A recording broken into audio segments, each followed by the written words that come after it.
Bismillahirrahmanirrahim. Assalamualaikum warahmatullahi wabarakatuh. Selamat pagi anak-anak. Bagaimana kabar kalian hari ini? Semoga kalian masih diberi kesehatan sehingga bisa menjalankan aktivitas sehari-hari tanpa ada suatu halangan apapun. Ya, sebelum kita memasuki materi pelajaran pada pagi hari ini, alangkah lebih baiknya kita berdoa terlebih dahulu, memohon kepada Allah supaya apa yang kami pelajari, apa yang kita pelajari nanti bisa bermanfaat dan bisa mendapatkan barokah ilmu sehingga bisa diterapkan dalam kehidupan sehari-hari. Ya, untuk itu marilah kita berdoa terlebih dahulu. Berdoa dipersilakan. Amin amin alhamdulillahirabbil alamin. Ya, langsung saja Bapak jelaskan untuk materi pada pelajaran sejarah kebudayaan Islam pada pagi hari ini kita akan membahas mengenai masa muda dan masa dewasa Nabi Muhammad. Ya, masa muda Nabi Muhammad tentunya kita semua akan mengalami masa muda seperti manusia biasa. Nabi Muhammad pun begitu. Menurut ilmuwan dan Piaget itu menjelaskan bahwa masa muda seorang itu dimulai dari usia 11 sampai ke atas. Ya, pada usia itu Nabi Muhammad tentunya sosok atau suri teladan yang baik dari sifat-sifatnya, yaitu sifat jujur, sifat bijaksananya, sifat berbakti kepada orang tuanya, itu sangat melekat pada jiwa Nabi Muhammad. Pada usia remaja Nabi Muhammad sudah tidak bersama orang tuanya. Nabi Muhammad diasuh oleh pamannya. Siapa yang tahu paman Nabi Muhammad namanya siapa? Ya, paman Nabi Muhammad bernama Abu Thalib. Ya, Abu Thalib sangatlah mencintai Nabi Muhammad layaknya anaknya sendiri. Lebih-lebih dia sangat mencintai Nabi Muhammad dibanding anaknya sendiri. Karena apa? Karena Nabi Muhammad adalah sosok yang sangatlah baik, jujur, tidak pernah bohong, berbakti kepada orang tuanya, berbakti kepada pamannya. Itu yang menjadikan Nabi Muhammad disukai oleh pamannya dibandingkan anak-anaknya sendiri. Ya. Pada masa muda Nabi Muhammad mulai diajari oleh pamannya yaitu berdagang. Ya, cara berdagang Nabi Muhammad itu sangat baik. Karena apa? Nabi Muhammad berdagang dengan kejujuran yang diutamakan dan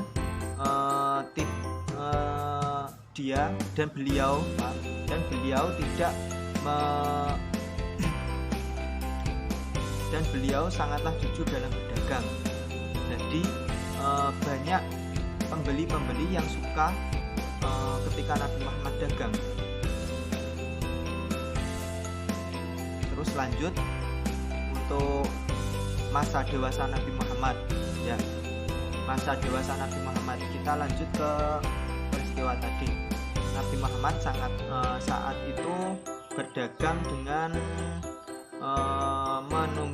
menjunjung rasa kejujuran yang tinggi, sehingga salah satu janda kaya yang bernama siapa? Ada yang tahu?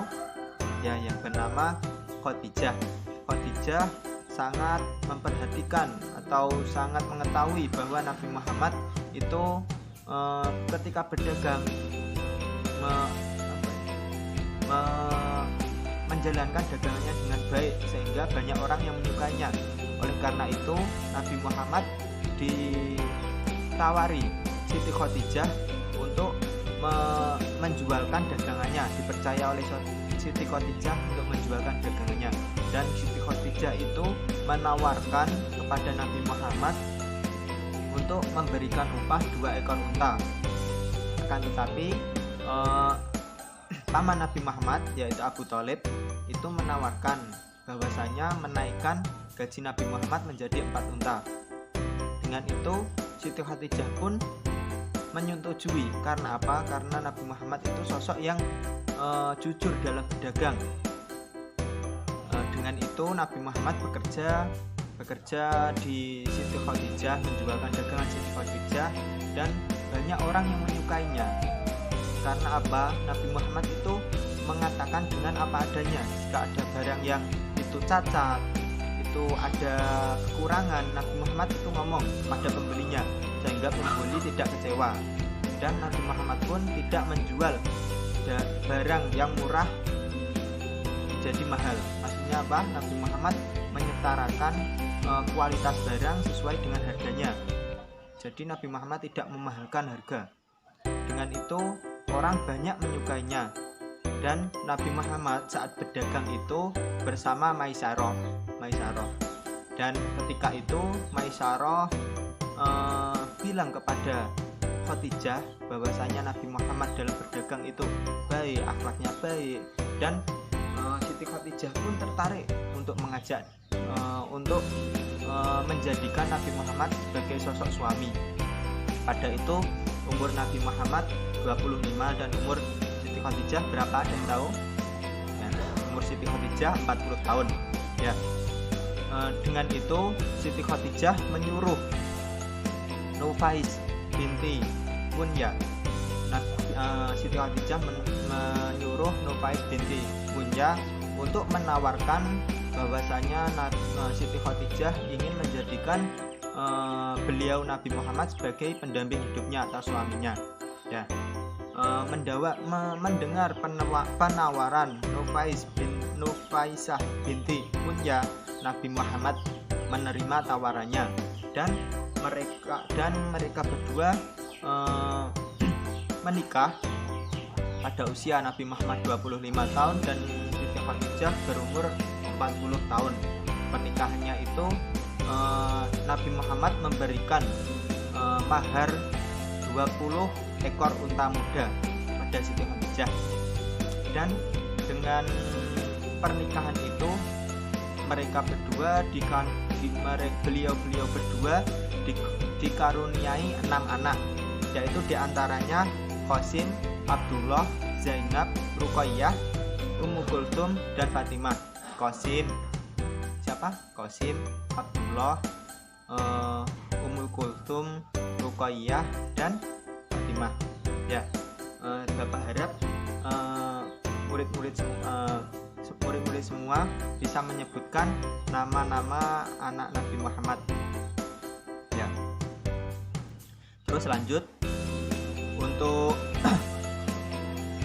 sifat-sifat Nabi Muhammad yang lain, yaitu dia bijaksana, yaitu pada usia 35 tahun sebelum masa kenabian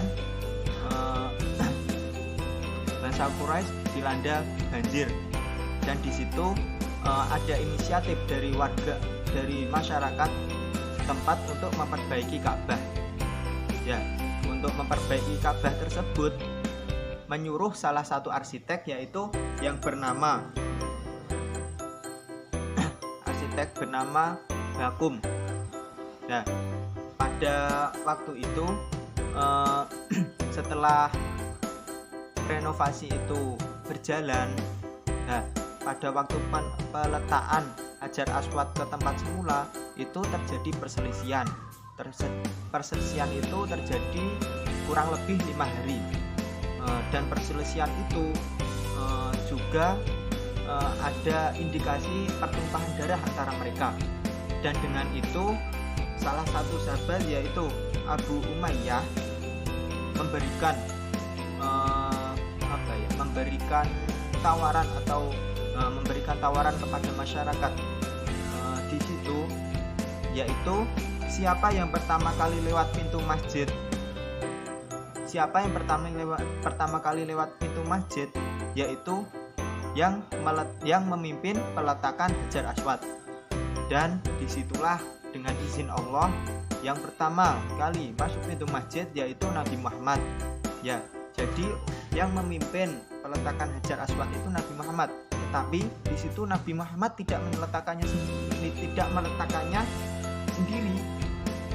Tetapi dengan sifat bijaksanaannya, Nabi Muhammad menyuruh salah satu sahabat untuk mengambil kain yang di situ semua sahabat yang ada di situ disuruh memegangi kain tersebut, dan Nabi Muhammad meletakkan Hajar Aswadnya di atas kain tersebut. Nah, dengan Nabi Muhammad sudah meletakkan batunya Hajar Aswad itu di tempat di kain tersebut, Nabi Muhammad dan para sahabat memindahkan Hajar Aswad secara bersamaan. Ya, itu adalah salah satu bukti bahwa Nabi Muhammad memiliki sifat bijaksana.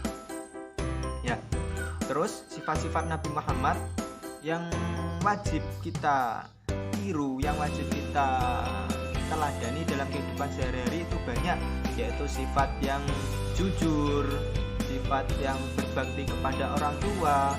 Ya, dengan sifat jujurnya itu Nabi Muhammad itu mendapatkan gelar Al-Amin, yaitu yang dapat dipercaya. Terus sifat yang berbakti kepada orang tua, Nabi Muhammad tidak pernah membantah dua orang tuanya. Dan di sini ada nilai-nilai yang terkandung untuk berbakti kepada orang tua. Itu ada salah satu mahfudzat atau kata-kata mutiara yang berbunyi ridhallahi fi ridha walidaini. Apakah ada yang tahu artinya? Ya, artinya ridhonya Allah itu terletak pada ridho orang tua. Ya, ketika kita berbakti kepada kedua orang tua kita insya Allah akan diberi kemudahan oleh Allah, yaitu jalannya dari orang tua. Ridho Allah itu terletak pada ridho walidaini, wasuhtullahi fi suhti walidaini, dan marahnya Allah itu ketika orang tua kita itu marah kepada kita. Jadi apa yang bisa diambil dari kata mutiara ini, yaitu alangkah lebih baiknya dan sangat-sangat ditekankan kita sebagai anak itu wajib berbakti kepada kedua orang tua kita. Ya anak-anak, bisa dipahami kan? Ya, untuk itu dan masih banyak lagi sifat-sifat Nabi Muhammad yang bisa diteladani, yaitu kecerdasannya, bijaksana, bukti yang luhur. Ya, itu alangkah lebih baiknya atau ya kita teladanilah dalam kehidupan sehari-hari. Bagaimana kita bersikap jujur kepada teman, tidak pernah bohong, terus bijaksana, terus bersifat tanggung jawab. Setiap melakukan kesalahan kita bertanggung jawab, mengakui kesalahan kita. Sifat berbakti kepada orang tua kita yang itu ditekankan, sangat ditekankan Nabi Muhammad. Kita wajib berbakti kepada kedua orang tua kita.